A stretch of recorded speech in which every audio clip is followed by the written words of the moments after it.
உங்க அம்மா வருத்தத்துல ஏதேதோ பேசிட்டு இருக்காம்மா. நீ அதையெல்லாம் நினைச்சு கவலைப்படாத. உங்களுக்கு நான் ஒரு பாரமா இருந்தேன்னா என்னை ஏதாவது அநாத ஆசிரமத்துல சேர்த்துருங்க. அங்க இருந்தாலும் இங்க இருந்தாலும் எனக்கு ரெண்டுமே ஒண்ணுதானே.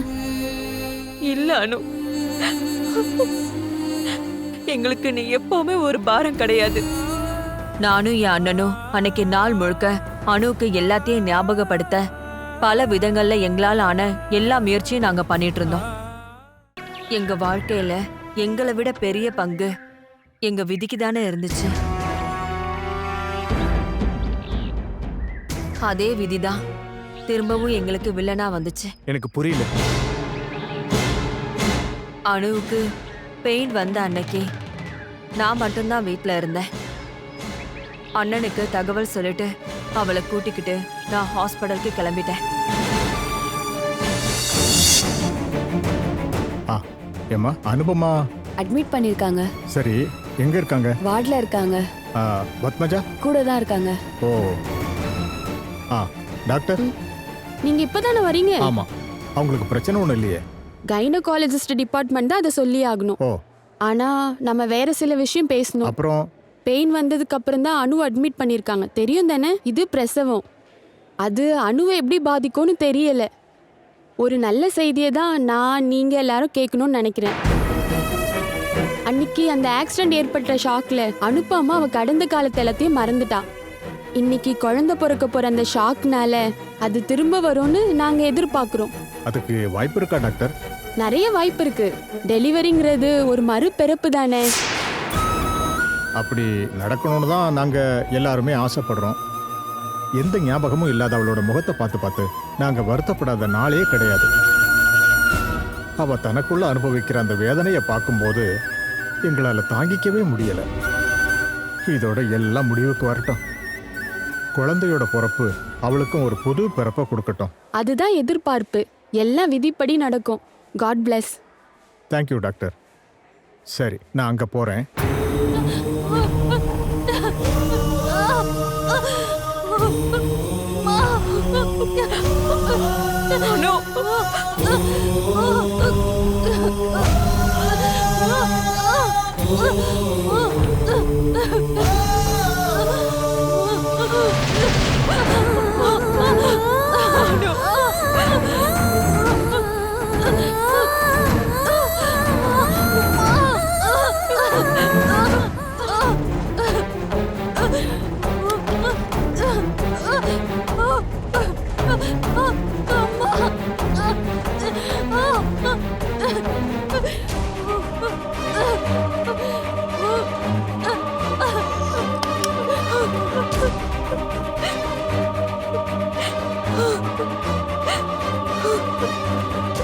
நீ அழாதம்மா. ஒருவேளை டாக்டர் சொன்ன மாதிரி பழையபடி இழந்த ஞாபகங்கள் திரும்ப வர்றதுக்கு வாய்ப்பு இருக்கு இல்லையா? அதுக்காக வேண்டிக்கம்மா நீ.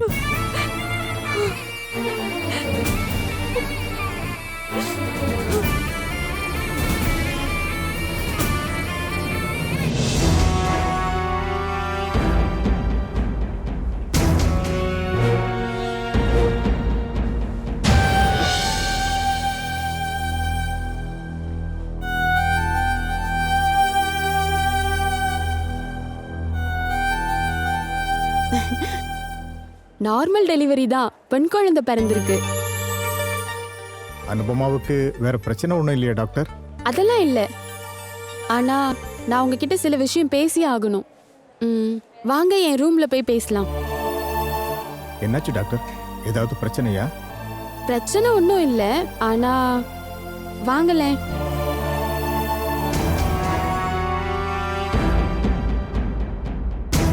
நான் எதிர்பார்த்த மாதிரி எதுவும் நடக்கல கோபி சார்.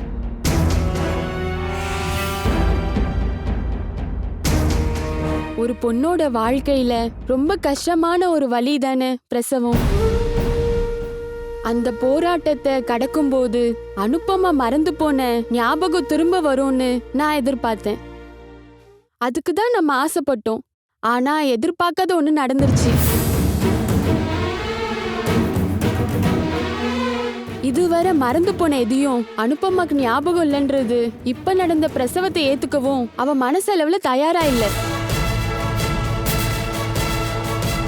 இல்ல, புரியல டாக்டர். அவ ஒரு குழந்தைய சுமந்தாங்கிற விஷயத்தையே அனுப்பமா இப்ப மறந்துட்டா. அனுப்பமாவோட மறதி நோய் இன்னுமே ரொம்ப ரொம்ப அதிகமாயிடுச்சுன்னு நினைக்கிறோம். முதல்ல கடந்த காலம், இப்ப பிரெக்னன்சியும் டெலிவரியும்.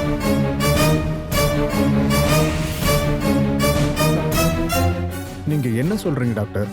பிரெக்னன்சியை அவ மனசார ஏத்துட்டு இருக்கா தானே? என்ன நடந்துச்சுன்னு அவளுக்கு தெரியாம இருந்தாலும் அவ ஒரு அம்மாவாக போறாங்கிற உண்மையை அவ ஏத்துக்கிட்டா டாக்டர். அந்த ஞாபக சக்தியும் அவ இப்ப இழந்துட்டா. அவளுக்கு எந்த ஞாபகமும் இல்ல.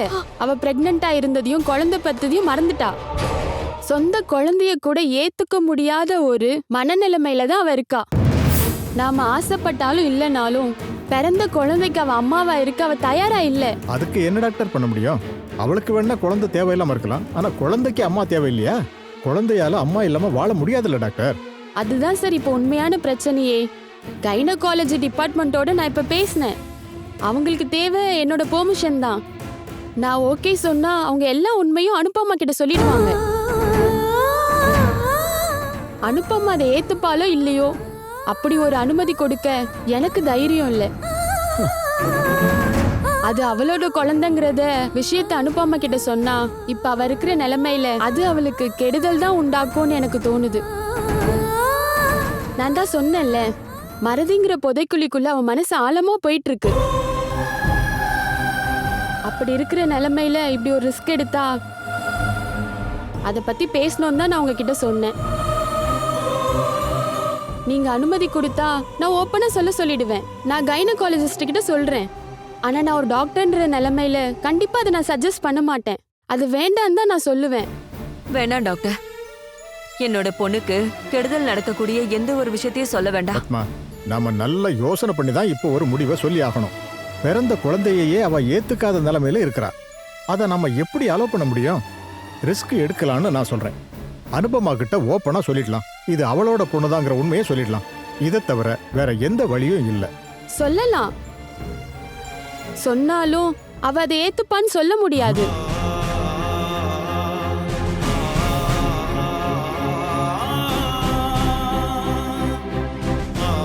இன்னும் கொஞ்ச நாள் காத்திருந்தா அதனால ஏதாவது பிரயோஜனம் இருக்கான்னு இப்போதைக்கு சொல்ல முடியாது.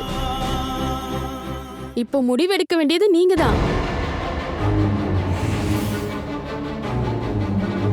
என்னோட மெடிக்கல் எத்திக்ஸ் அலோவ் பண்ணதோ இல்லையோ, உங்க முடிவுக்கு நான் உறுதுணையா இருப்பேன். நான் போய் அவளை பாக்குறேன். பத்மா, அப்படி எந்த தப்பும் பண்ணிடாத. எல்லாத்தையும் டாக்டர்ஸ் பார்த்துப்பாங்க. நான் அவளோட அம்மா அண்ணே. டாக்டரை விட பெருசு அம்மா தானே. நான் அவளை பார்க்கணும், நான் அவகிட்ட பேசணும். அதுக்கப்புறம் என் முடிவு என்னன்னு நான் சொல்றேன். சரி, உங்க விருப்பப்படியே பண்ணலாம்.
அம்மா, இந்த நர்ஸ் என்கிட்ட இந்த குழந்தை எந்தன்னு சொல்றாங்க. ஐயோ எனக்கு கல்யாணம் கூட ஆகலன்னு இவங்க கிட்ட எவ்வளவு சொன்னாலும் நம்பவே மாட்டேங்கிறாங்க. நர்ஸ் நர்ஸ் உன்கிட்ட போய் சொல்றாங்கம்மா. உன்னை ஏமாத்த பாக்குறாங்க. ஓ அப்படியா? என்ன, நான் சொன்னது தானே உண்மை. இவங்க என் அம்மா. என் அம்மா எப்பவும் போய் சொல்ல மாட்டாங்க. அது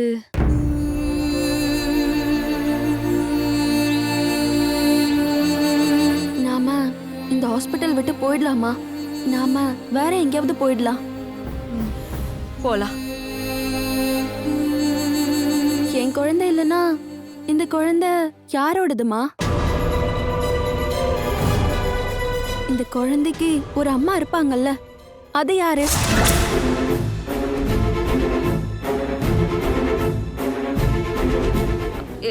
இதுக்கு நான் தான்மா. நீங்களா? ஆமா, நான் தான் இதோட அம்மா.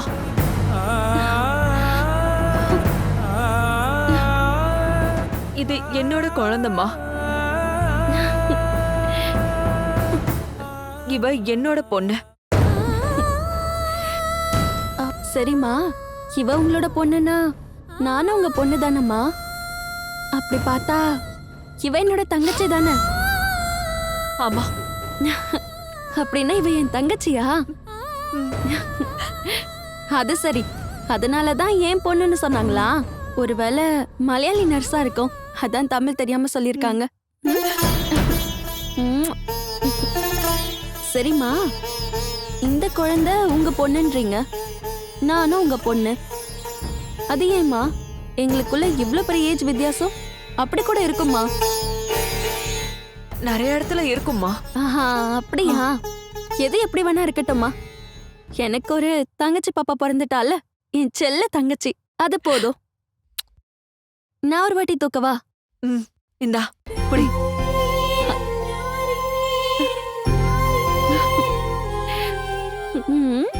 நான் யாருன்னு உனக்கு தெரியுதா பாப்பா? உன்னோட அக்கா அனுபமா. என்ன, இந்த அக்கா யாருன்னு உனக்கு தெரியுதா? அக்கா பாரு, கண்ணு திறந்து பாரு. என்னம்மா? சரி சரி, என் செல்ல தங்கச்சியா நீங்க? அக்காவை பாருங்க, அக்காவோட தங்க குட்டி நீங்க.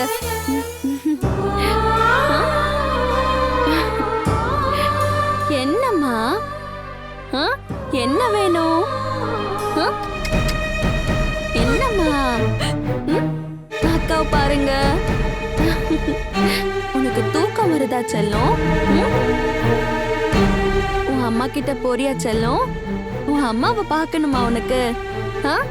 ஓ ஓ ஓ ஓ.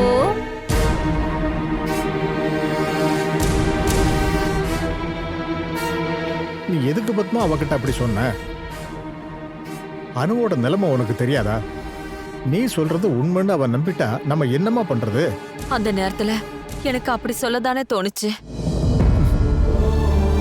என்ன அப்ப யாரோ என்ன அந்த மாதிரி சொல்லுன்னு சொன்ன மாதிரி இருந்துச்சுன்னு எனக்கு அப்படிதான் தோணுச்சு. என்ன யாரோ அப்படி சொல்லுன்னு சொன்ன மாதிரியே நான் ஃபீல் பண்ணனே. ஆனா அனு அதை நம்பிட்டான்னா? நம்பட்டும்னே. அவ அப்படி நம்புறதானே நல்லது. அவ ஒரு அம்மானோ ஒரு குழந்தைய பெத்தெடுத்திருக்கானோ அவ தெரிஞ்சுக்க வேணாம். இப்ப இருக்கிற நிலைமையில அது சரியா இருக்கலாம். ஆனா நாளைக்கு ஒருவேளை அவளுக்கு இதெல்லாம் ஞாபகம் வந்தா என்ன பண்றது? அன்னைக்கு திரும்ப இப்ப சொன்னதையும் அவ நம்புறதையும் திரும்ப திருத்தணும்ல. அன்னைக்கு அதை அவ எப்படி ஏத்துப்பா? எதிர்காலத்துல நடக்க போறத பத்தி நான் எதையுமே யோசிக்கவே இல்லைன்னு. அந்த குழந்தை சொந்த குழந்தை இல்லைன்னு நான் சொல்லி அவ ஏத்துக்கிட்டதும் இனி அவளை சங்கடப்படுத்த கூடாதுன்னு முடிவு பண்ணிட்டேன். அவ பிரசவிச்ச அவளுக்கு பிறந்த அந்த குழந்தை தான் அதுதான் அதுன்னு நான் வேணும்னா சொல்லியிருக்கலாம்.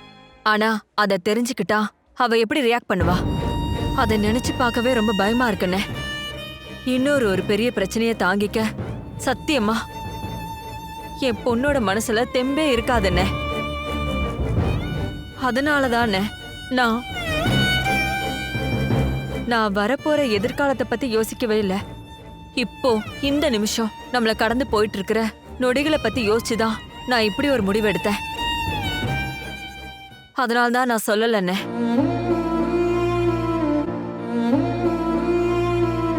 அப்புறம் இப்ப இந்த விஷயம் நமக்கு மட்டும்தானே தெரியும்.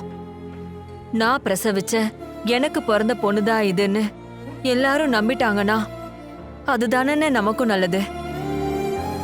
கிரணும் போய் சேர்ந்துட்டான்.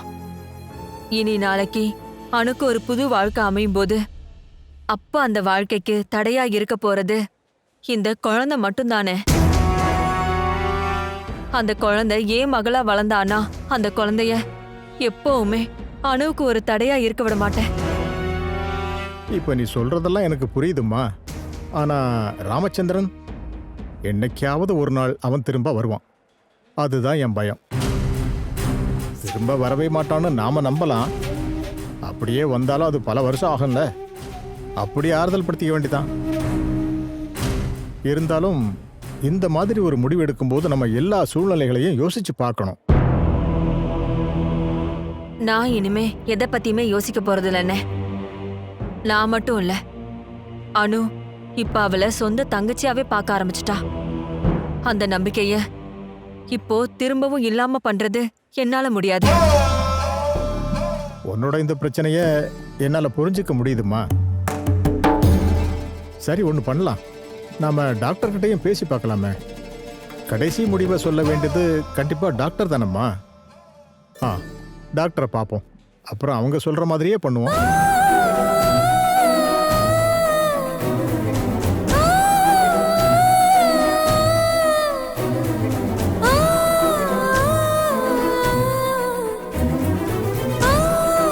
நீங்க பண்ணதுதான் கரெக்ட் பத்மஜா.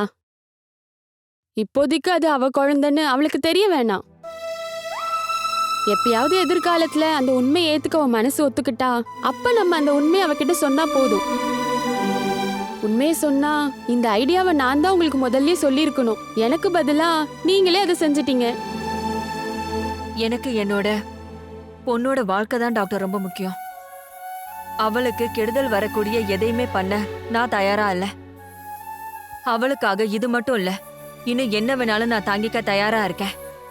சொந்தக்காரங்க ஊர்க்காரங்க எல்லாருக்கும் நீங்க தான் பதில் சொல்லி ஆகணும். ஆனா கொஞ்ச நாள் அந்த கேள்விகள் எல்லாம் நின்னு போயிடும். ட்ரீட்மெண்ட் நடந்துட்டு இருக்குல்ல, அனுப்பமோட நோய் எல்லாம் மாறிடும். இன்னைக்கு இல்லைனாலும் அனுப்பமாக்கு ஒரு நாள் ஞாபகம் வரும். அப்ப நீங்க இந்த சுமை இறக்கி வச்சிடலாம். சுமையா? எனக்கா? கண்டிப்பா கிடையாது டாக்டர். தொட்டில்ல படுத்திருந்த அந்த குழந்தைய பார்த்தப்போ எனக்கு என்னோட அணு படுத்திருந்த மாதிரி தான் தோணுச்சு. அணு பிறந்த அந்த நாள் நான் அனுபவிச்ச சந்தோஷம், அவளை முதல் தடவையா தொட்டப்போ நான் அடைஞ்ச அந்த பரவசம், அத நான் இப்போ திரும்பவும் அனுபவிச்சேன். அதுதான் உண்மை. எனக்கு அவ அணுவோட குழந்தை கிடையாது, என் சின்ன பொண்ணு, இந்த பத்மாவோட மக. உண்மையிலேயே உங்களுக்கு ரொம்ப பெரிய மனசு. சொந்த பொண்ணை காப்பாத்துறதுக்காக கூட யாருமே பண்ண முடியாத விஷயத்த கூட நீங்க செஞ்சிருக்கீங்க. அந்த புண்ணியம் கடைசி வரைக்கும் உங்களுக்கு இருக்குங்க. நான் இது நாள் வரைக்கும் எதையும் ஆசைப்பட்டு வாழ்ந்ததே இல்ல. இத்தனை காலமா என்னோட வாழ்க்கைய நான் சொந்த வாழ்க்கைய நினைச்சதே இல்ல. எனக்கு புண்ணியம் கிடைக்கும்னு நீங்க சொன்னீங்க. என்னோட புண்ணியமே என்னோட பொண்ணுதான் டாக்டர். இப்போ எனக்குன்னு ஒண்ணு இல்ல, 2 பொண்ணுங்க. அவங்களுக்கு எந்த கெடுதலும் வரக்கூடாது. அதுதான் என்னோட வேண்டுதல். அவங்க நல்லா இருந்தா போதும்.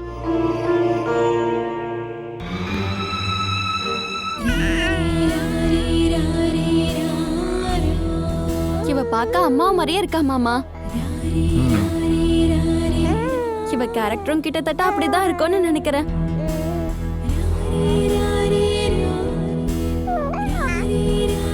இவ பெரியவளானா அப்படியே அம்மா மாதிரி தான். என்னென்ன சொல்றது?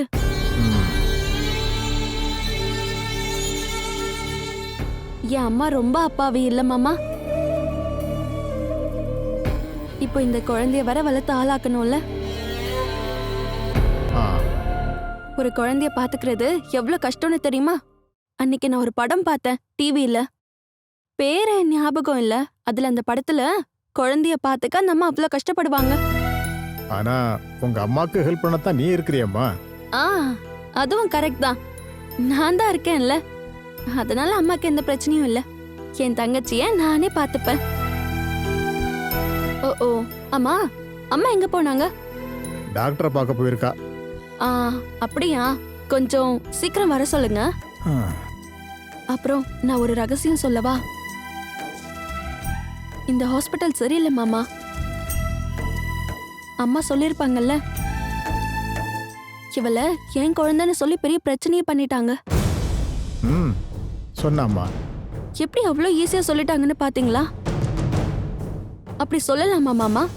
நல்ல வேளை அம்மா அந்த நேரத்துல வந்துட்டாங்க. அப்புறம் மாமா, எனக்கு உடம்பெல்லாம் ரொம்ப வலிக்குது. தலைவலி அதிகமாச்சுன்னு தானே என்னை இங்க அட்மிட் பண்ணீங்க. ஆமா. ஆனா அவங்க என் உடம்பையே ரெண்டா ஆக்கிட்டாங்களோன்னு எனக்கு தோணுது. இவங்க ஒரு பேஷண்ட் கிடைச்சா ரொம்ப சந்தோஷப்படுறாங்க. பணத்துக்காக தேவையில்லாத ட்ரீட்மெண்ட்லாம் பண்ணுவாங்க போல.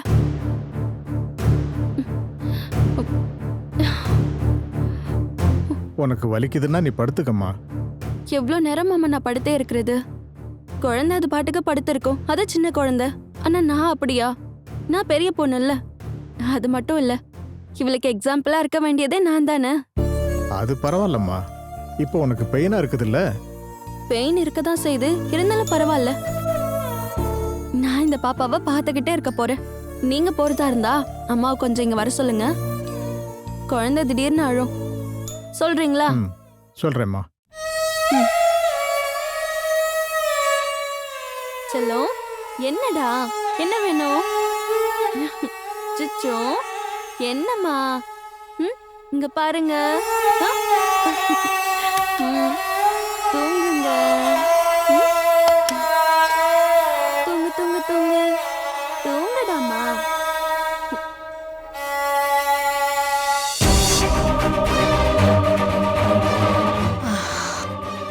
இதுதான்ப்பா நடந்துச்சு. அப்படிதான் நான் அம்முவுக்கு அம்மாவானேன். அனு அம்முவுக்கு அக்காவானா. அப்போ இப்போயும் அனு அதே நிலைமையில தான் இருக்காளா? அப்படிதான் நீங்க சொல்ல வரீங்களா? எல்லாத்தையும் மறந்து அதே நிலைமையில இருக்கா? அப்படி நான் சொல்லலையேப்பா. நான் அம்முவுக்கு அம்மாவாயிட்டேன்னு மட்டும் தானேப்பா நான் இப்ப சொன்னேன். மிச்சத்தை இப்பதான் நான் சொல்லவே போறேன். அனுபமாவுக்கு நாங்க தொடர்ந்து ட்ரீட்மெண்ட் பண்ணிக்கிட்டே இருந்தோம். இன்னைக்கு இல்லைன்னா நாளைக்கு இழந்த ஞாபகங்கள் அவளுக்கு திரும்ப வரும்னு நாங்க தொடர்ந்து முயற்சி பண்ணிக்கிட்டே இருந்தோம். எங்க எல்லாருடைய வேண்டுதலும் அதுதான்ப்பா.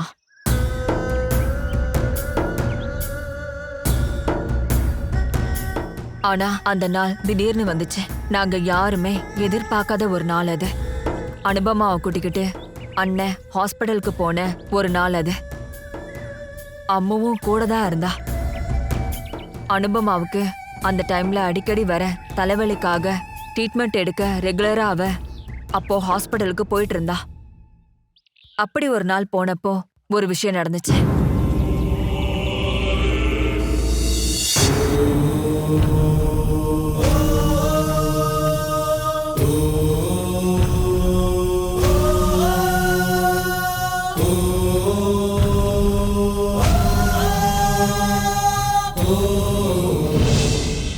இன்ஜெக்ஷன் போட ஊசி எடுத்தா இவ மூஞ்சி போற போக்க பார்க்கணுமே.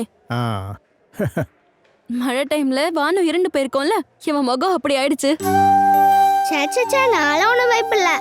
ம் அப்புறம் ஏண்டி அதை பார்த்து நீ அழுதுட்டு இருந்த? ஊரை கூட்டுற மாதிரி அப்படி கத்துனியே. இன்ஜெக்ஷன் போடும்போது யாரா இருந்தாலும் அழத்தானே செய்வாங்க. ஆ நீ அம்மா கூட இங்கேயே இருமா. நான் பார்மசிக்கு போய் மருந்து வாங்கிட்டு வந்துடுறேன். எதுக்கு மாமா நான் இந்த மருந்தெல்லாம் சாப்பிட்டு இருக்கேன்? பார்த்தாலே கடுப்பா இருக்கு. உன் நோய் குணமாக வேண்டாமாம்மா? என்ன நோய் தான் இருக்கு? தலைவலி. அதான் இப்பெல்லாம் வர்றது இல்லைல்ல. ஆ இருந்தாலும் மருந்தை நிறுத்தக்கூடாது. இங்கே இருங்க, நான் மருந்து வாங்கிட்டு வந்துடுறேன். அக்கா நான் போய் கொஞ்சம் தண்ணி குடிச்சிட்டு வரவா? இங்க எங்கடி தண்ணி இருக்கு? இதோ அங்க இருக்கு. சரி போ.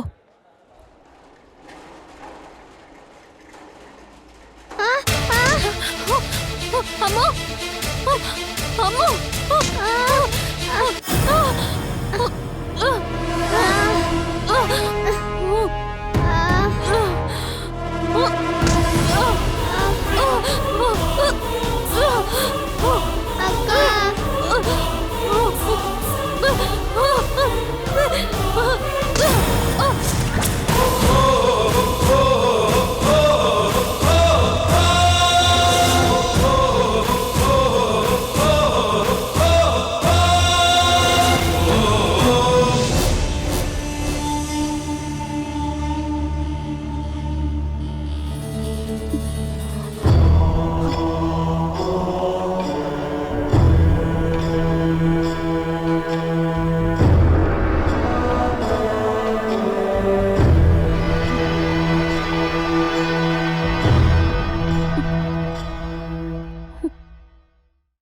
என் தலைக்குள்ள ஏதோ பெரிய பாறையா உடைஞ்ச மாதிரி வலிக்குது.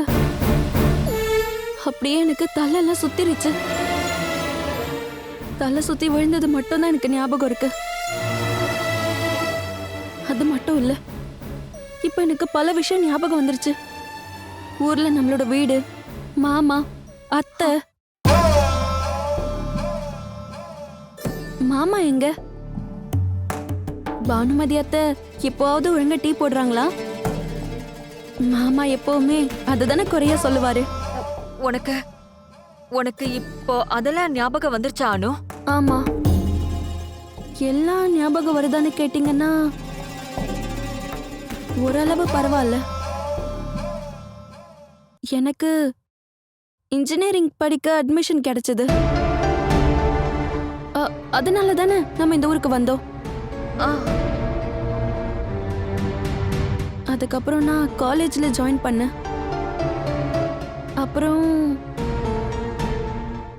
அதுக்கப்புறம் எனக்கு எதுவுமே ஞாபகம் வரல. குட். இது யாருன்னு சொல்லுங்க பாப்போம். இது என்ன டாக்டர் கேள்வி? இவங்க என்னோட அம்மா பத்மஜா. மாமா பத்மான்னு தான் கூப்பிடுவாரு. வீட்டு பக்கத்துல எல்லாம் பத்மாக்கான்னு கூப்பிடுவாங்க. அப்போ இவ யாரு? இவ ஏன் அம்மா குட்டி. இவ உனக்கு என்ன வேணும்? என் தங்கச்சி. எல்லாம் எனக்கு ஞாபகம் இருக்கு டாக்டர். ஞாபகம் வராதது அது அது மட்டும்தான். அப்பா மட்டும். அப்பா எங்கம்மா? அப்பா அவரு அவரு அப்பா அப்பா இறந்து போயிட்டாரு.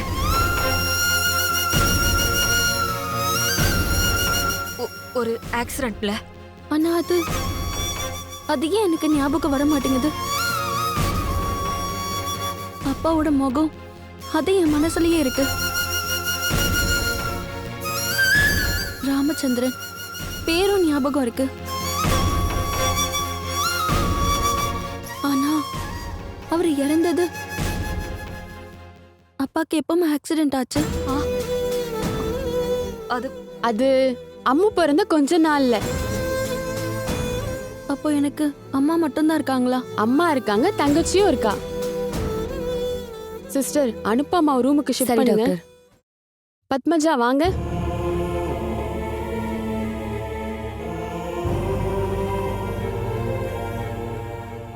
கடவுள் இருக்காரு கடவுள் இருக்காரு நம்ம அடிக்கடி சொன்னா கூட அதை நேரடியா உணர்ற சம்பவம் ரொம்ப கம்மி தான். இப்போ நாம பார்த்தது கூட அது போல ஒரு காட்சி தான். உங்களுக்கு புரியல? அனுப்பமாக்கு ஞாபகம் திரும்ப வந்துருச்சு. அவ மறந்து போன எல்லா விஷயமும் திரும்ப அவளுக்கு ஞாபகம் வந்துருச்சு. ஒண்ணு மட்டும் வரல. எது அவ நினைவுக்கு வரக்கூடாது நாம ஆசைப்பட்டோமோ அது மட்டும் அவளை விட்டு மறைஞ்சிருச்சு. சில பக்கங்கள் மட்டும் கிழிஞ்சு போன புக்கை நம்ம பார்த்திருப்போம்ல, அது போல நிலைமையில தான் இப்ப அனுப்பமாவும் இருக்கா. டாக்டர், நீங்க என்ன சொல்றீங்க? கிரண், அனுப்பமாவை பொறுத்த வரைக்கும் அவ வாழ்க்கையிலேயே ரொம்ப மோசமான ஒரு நினைவு தான் அது. அது மட்டும் அவளுக்கு ஞாபகம் இல்ல. கிரணோட சம்பந்தப்பட்ட எதுவும் அவளுக்கு ஞாபகம் இல்ல. கிரண் அவ சந்திச்சது, பழகுனது, கல்யாணம், அப்புறம் அவ வாழ்ந்த அந்த நரக வாழ்க்கை, அது எதுவுமே இப்ப அவ மனசுல இல்ல. அது இப்ப நம்மளுக்கு நல்லதா கெட்டதான்னு தெரியல. அம்மு அவளோட பொண்ணுதாங்கிறது கூட அவளுக்கு ஞாபகம் இல்ல. நமக்கு தெரிஞ்சு கிரணுக்கும் அவளுக்கும் உண்டான உறவுக்கு இருக்கிற ஒரே ஆதார புள்ளி இப்ப அவ குழந்தைதான். அதனாலதான் அம்முவையும் அவ மறந்துட்டான்னு நினைக்கிறேன். அதனாலதான் அம்முவை ஞாபகப்படுத்திக்கணும்னு அவ முயற்சி பண்ணல. அத பத்தி நான் கவலையப்படல டாக்டர். அம்முவ என்னோட சொந்த பொண்ணாவே பாக்குறதுல எனக்கு எந்த கஷ்டமும் இல்ல. எப்பவுமே கவலைப்படாதீங்க. இது வாழ்க்கை. மறைஞ்ச ரகசியத்தை எப்படியாவது வெளியில கொண்டு வரணும். நம்மள விரும்பாத பலரும் ஆசைப்படுவாங்க பத்மா. அதுக்கு ஒரு வாய்ப்பை நம்ம எக்காரணம் கொண்டும் யாருக்கும் கொடுக்க கூடாது. அப்படி கொடுத்தா கண்டிப்பா ஒரு நாள் அம்மு சொந்த பொண்ணுன்னு அனுப்பமாக்கு தெரிய வந்தா அதுக்கப்புறம் அவளோட மனசு எப்படி ரியாக்ட் பண்ணுன்னு சொல்ல முடியாது. ஒருவேளை எல்லா நினைவுகளையும் திரும்பவும் இழந்த பழைய நிலைமைக்கு போயிடலாம். அப்படி இல்லைன்னா எல்லாத்தையும் புரிஞ்சுக்கிட்டு ஏத்துக்கிட்டு இந்த புது வாழ்க்கைக்கு அனுப்பாமாவா அவ திரும்ப வரலாம். ஆனா முதல்ல சொன்னதுக்கு 90%ம் ரெண்டாவது சொன்னதுக்கு 10% தான் வாய்ப்பு இருக்கு. நான் கவனிச்சுக்கிறேன் டாக்டர். கிரண் அவளை பொறுத்த வரைக்கும் ஞாபகப்படுத்திக்க விரும்பாத ஒரு சாப்டர் தான். அதனாலதான் எல்லா ஞாபகமும் திரும்ப வந்தாலும் கிரணோட சம்பந்தப்பட்ட ஞாபகம் மட்டும் திரும்ப வரல. உண்மையிலேயே அது கடவுளோட அருளாதான் நான் பாக்குறேன். கிரணோட சம்பந்தப்பட்ட ஞாபகம் இப்ப அவளுக்கு திரும்ப வந்திருந்ததுன்னா ஒருவேளை அனுப்பமா மனநிலை பாதிக்கப்பட்ட ஒரு பொண்ணா கூட மாறி இருக்க வாய்ப்பு இருக்கு. ஏன்னா அவளோட மனசு ரொம்ப ரொம்ப மிருதுவானதுங்க. பெரிய கவலையெல்லாம் தாங்கிக்கிற சக்தி அவ மனசுக்கு இருக்கிறதா நான் நினைக்கல. அதனால ரொம்ப ஜாக்கிரதையா தான் உங்க வாழ்க்கையை நீங்க நடத்தி ஆகணும். அன்னைக்கு நடந்த அந்த ஆக்சிடென்ட்க்கு அப்புறமா அவளுக்கு அடிக்கடி வந்துட்டு இருக்கிற இந்த தலைவலி அது எப்பவுமே பெருசாகாம நம்ம பாத்துக்கணும். அவ மறந்து போன எல்லா நினைவுகளை திரும்ப உருவாக்குறதுக்கான முயற்சிகளை ஒரு வேலை மூளைக்குள்ள இருக்கிற செல்கள் செஞ்சிட்டு இருக்கலாம். அதனால தலைவலி மருந்து எப்பவுமே ஸ்டாப் பண்ணக்கூடாது. நான் சொல்றதோட சீரியஸ்னஸ் உங்களுக்கு புரியுதுன்னு நினைக்கிறேன். புரியுது டாக்டர். இது வரைக்கும் வாழ்ந்த வாழ்க்கை வேற, இனி வாழ போற வாழ்க்கை வேற. அந்த வாழ்க்கை தான் இனி உங்களுக்கு ரொம்ப ரொம்ப கஷ்டமானதுன்னு நினைக்கிறேன். பல பிரச்சனைகள் வரலாம். புருஷன் ஜெயில இருக்காரு தானே சொன்னீங்க. அவரு திரும்ப வரும்போது அம்மு எப்படி பிறந்தா என்னங்கிறது பல பிரச்சனைகளை அவர் பண்ணலாம். அந்த இடத்துல நீங்க டென்ஷன் ஆகாதீங்க. அனுப்பமாக்கு எதுவும் தெரிய வரக்கூடாது. இப்படியும் மகளுக்காக வாழலான்னு தீர்மானம் பண்ணிட்டீங்க. இனி கடைசி வரைக்கும் அதையே காப்பாத்துங்க. மத்ததெல்லாம் அந்த கடவுள் பார்த்துப்பாரு.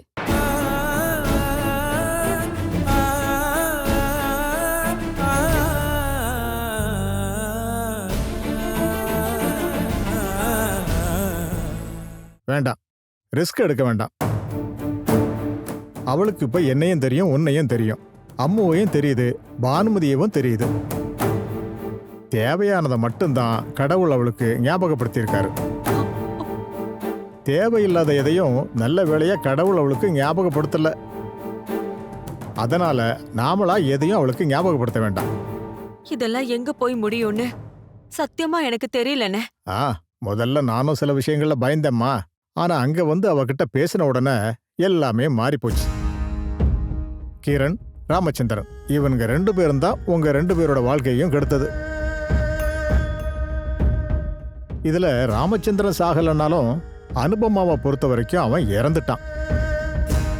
கிரண் உண்மையிலேயே இறந்துட்டா கூட அனுபமாவுக்கு அவனை பத்தி சுத்தமா ஞாபகமே இல்லை. கிரணையும் அனுபமாவையும் சம்பந்தப்படுத்துற ஒரே ஆள் அம்மு தான்.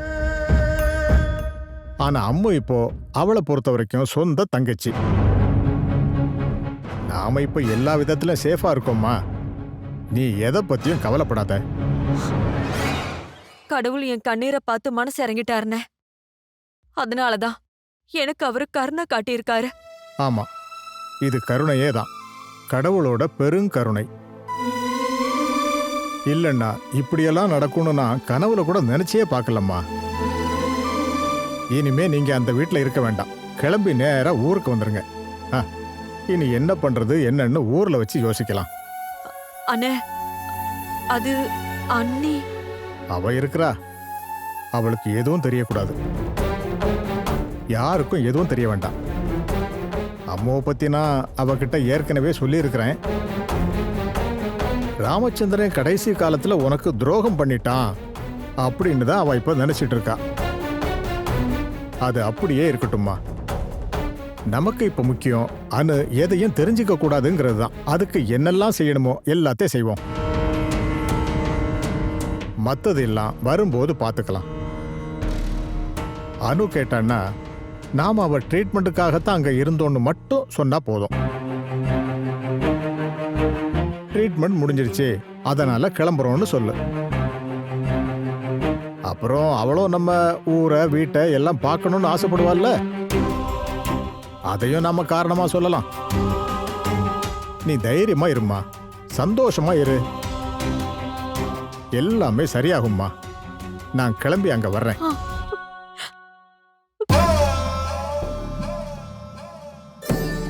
ஆ.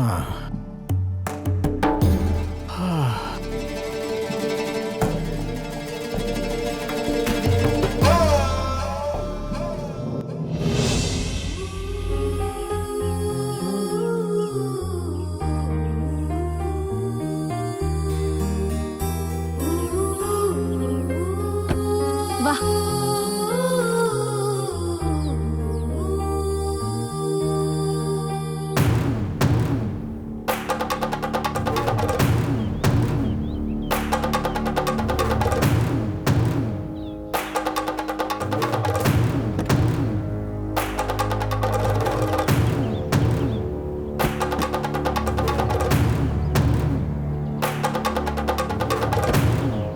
சொன்னதெல்லாம் ஞாபகம் இருக்குல்ல, யாருக்கும் எந்த சந்தேகமும் வரக்கூடாது. புரியுதுண்ணே.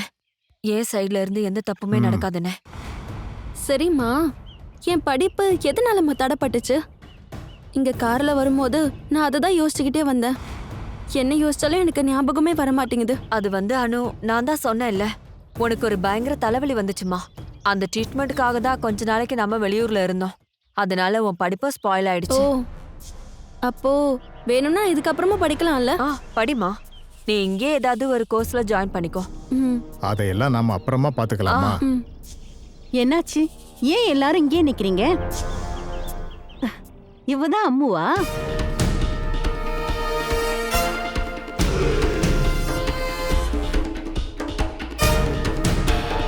ஆமா நீ. இருந்தாலும் அந்த ராமச்சந்திரன் இப்படி பண்ணிட்டானே. இந்த வயசுல ஒரு குழந்தை சத்தியமா தேவையே இல்ல. குழந்தைங்கிறது இறைவன் கொடுக்கிற வரம்மா. வர்றத வேண்டான்னு சொல்றதுக்கு மனுஷங்களான நமக்கு உரிமை இல்லையே. இல்லங்க, வயசு வித்தியாசம் இருக்கிறதுனால சொன்னேன். ஊர்க்காரங்க 1000 பேசுவாங்க. என்ன சொல்ல போறாங்க? சொன்னாலும் என்ன ஆக போகுது? இவளுக்கு அவங்களா சாப்பாடு போடுறாங்க. என்ன கேட்டா இப்போ அம்மு பிறந்தது நல்லதுன்னு தான் நான் சொல்லுவேன். இல்லைன்னா அனுபவமா கல்யாணம் ஆகி போயிட்டான்னா இவ தனியாயிடுவாள்ல. நாம பண்ண தப்ப பத்மஜாவும் ராமச்சந்திரனும் பண்ணல. அதுவும் கரெக்ட் தான். இங்க இப்போ நாங்க 2 பேர் மட்டும் தான் இருக்கோம். எவ்வளவு நேரம் இப்படிதான் எங்க முகத்தையே மாறி மாறி பாத்துட்டு இருக்கிறது? இப்போ என்னோட கஷ்டம் என்னன்னு உங்களுக்கு புரிஞ்சிருக்குமே. அத்தை, நீங்க அப்படியே தான் இருக்கீங்க. வயசு கம்மியாயிடுச்சோன்னு எனக்கு ஒரு டவுட் இருக்கு. அமெரிக்கா போயிட்டு வந்தல்ல, வயசு குறையத்தான் செய்யும். அப்புறம் வீட்டுக்கு வந்த உடனேயே டீயை கொடுத்து கஷ்டப்படுத்திடாத. இவங்க கொஞ்சம் ரெஸ்ட் எடுக்கட்டும். அதெல்லாம் முடியாது மாமா, எனக்கு இப்போ பயங்கரமா பசிக்குது. அத்தை, மாமா இப்படிதான் சொல்லுவாரு, நீங்க இருக்க எல்லாத்தையும் எடுத்து வைங்க. அப்படிதானே அம்மு? பெரிய கேடி. அப்படியே எல்லாமே அம்மா மாதிரி தான். அது கரெக்ட் தான். வாம்மா, பாத்து போ.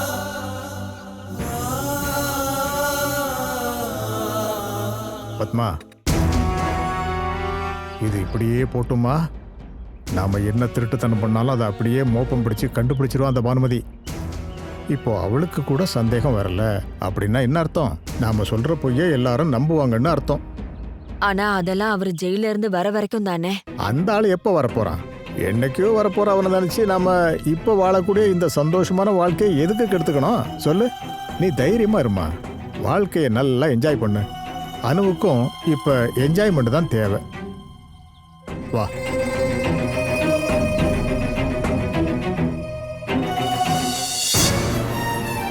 அது ஒரு புது ஆரம்பம்பா.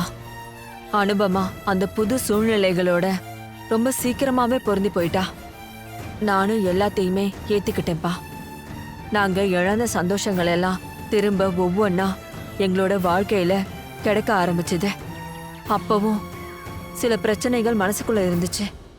எங்க பழைய காலம் திரும்பவும் அணுவோட வாழ்க்கையில தொந்தரவு பண்ணக்கூடாதுன்னு நான் வேண்டிக்கிட்டே இருந்தேன். இழந்த கால நினைவுகள் அவளை எப்படியெல்லாம் பாதிக்க போகுதோன்னு எங்க யாருக்குமே தெரியாது. அதனாலதான் இப்படியே அவளுக்கு வந்த பல வாய்ப்புகளையும் நான் வேணும்னே எல்லாத்தையும் தட்டி கழிச்சுக்கிட்டே வந்தேன். அணுவுக்கு வந்த எல்லா சம்பந்தங்களையும் நான் கெடுக்க பார்த்ததும் அதனாலதான்ப்பா. எல்லா விதத்திலையும் அவளை புரிஞ்சுக்கிற, அவளை நேசிக்கிற ஒருத்தரால மட்டும்தான் அவளை ஏத்துக்க முடியும். அது எனக்கு நல்லாவே தெரியும். என்னோட அந்த எண்ணத்தாலதான் நாம இப்ப இங்க பேசிட்டு இருக்கோம். நீ எந்த அளவுக்கு அவளை நேசிக்கிறேன்னு தெரிஞ்சுக்கிறதுக்காக தான் முதல்ல நான் உங்களோட வாழ்க்கைக்கு குறுக்கவே நின்னேன். ஒருவேளை நீ அப்படியே போறதா இருந்தாலும் பரவாயில்லன்னு அப்படியே விட்டுருப்ப. உன்னோட வீட்ல எல்லாரும் இந்த சம்பந்தத்தை எதிர்த்தப்போ உண்மையிலேயே நான் ரொம்ப சந்தோஷப்பட்டேன். ஆனா அப்பதான் எங்க எல்லாரையும் பயமுறுத்த அவளோட அப்பா திரும்ப அங்க வந்துட்டாரு. எந்த நிமிஷம் வேணாலும் அந்த ஆளு என்னை கண்டுபிடிச்சிருவாருங்கிற நம்பிக்கையில தான் நான் உங்களோட உறவுக்கு ஓகேன்னு சொன்னேன். அணுவோட வாழ்க்கையை எப்படியாவது நல்லபடியா ஆக்கணும்னு தான் நான் அப்படி பண்ணேன். அவ அப்பா என்னை கண்டுபிடிச்சிட்டாருன்னா அம்முவை பத்தி கண்டிப்பா அவரு கேட்பாருன்னு எனக்கு நல்லாவே தெரியும்.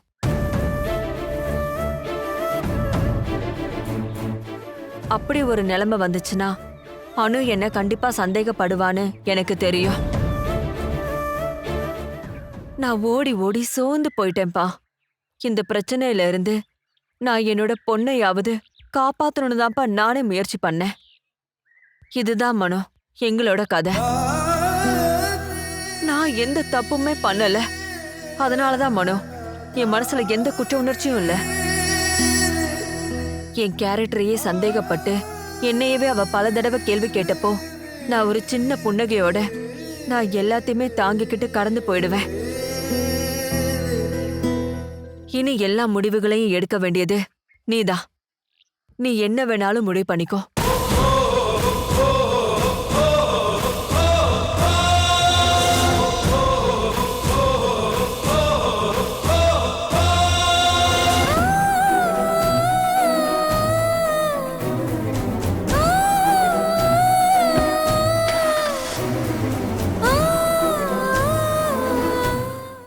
எனக்கு இப்போ உங்க மேல இருக்க மரியாதை அதிகமா இருக்கு. எந்த ஒரு அம்மாவும் செய்ய துணியாத பெரிய தியாகத்தை நீங்க அனுப்பமாக்காக பண்ணிருக்கீங்க. சண்டை போடுறதுக்குலாம் நான் வரல. அந்த ரூபேஷ் எதுக்காக நீ கல்யாணம் பண்ணிக்கணும்னு நினைக்கிற சொல்லு. உன் அம்மா இப்பயும் சொல்லாம இருக்கிற ரகசியம் அதானே? நம்ம இதை யார்கிட்டயும் சொல்ல போறது இல்ல. டாக்டரும் சொல்ல மாட்டாரு. 2 பேருக்கும் பொருத்தம் நல்லா இருக்கும். உன் தங்கச்சி தானேம்மா. இவளை நல்லபடியா நீ தானே பாத்துக்கணும். Catch us on TV, Thandivan app, thandivan.com and YouTube.